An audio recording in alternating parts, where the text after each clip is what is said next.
feel better now. No, I mean, like, you want to go thought crime? Like, I'm sorry, if I see a black pilot, I'm going to be like, boy, I hope he's qualified. Well, And that's what racism sounds like. So we need to have a conversation today about DEI, because that's where that clip comes from, is this discussion around DEI and how, for whatever reason, people think that if black people are put in positions that they aren't used to seeing them in, then they had some sort of lack of qualification, or they are a diversity hire. We got to talk about it. Let's break it down.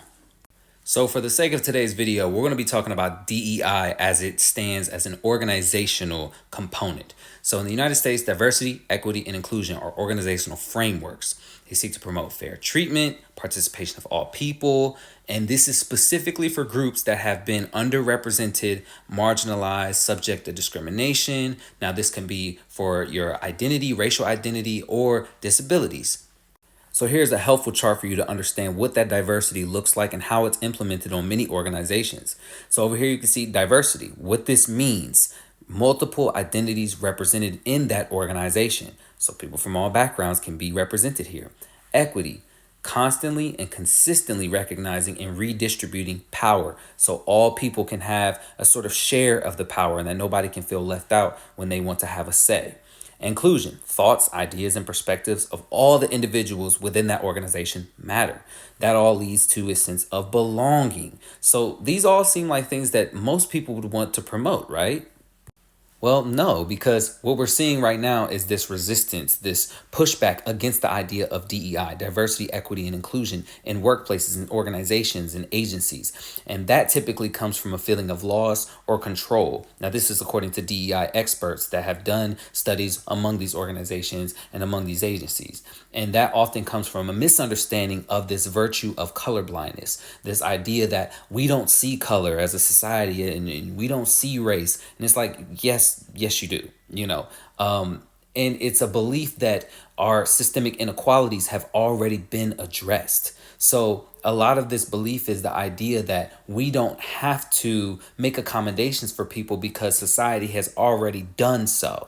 So we don't need to install a wheelchair ramp into this building because you already think there's a wheelchair ramp there, but there isn't. And this kind of idea often leads people to saying things like you heard at the beginning of this video, and also things like if I have a black female surgeon, my first assumption will be this person had to meet lower standards because the school or the certifying board was so anxious to say we have a black female surgeon. So now they can go full on mask off with their unfiltered racism.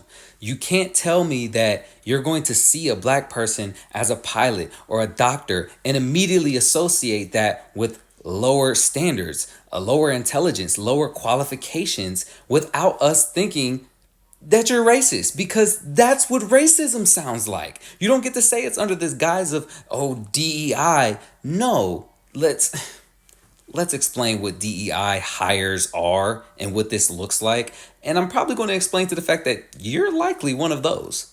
So what you just heard was the fallacy of the DEI hire. That is an implication that diversity, equity, and inclusion directly opposes competence. In reality, expanding access to opportunity does not lower the bar.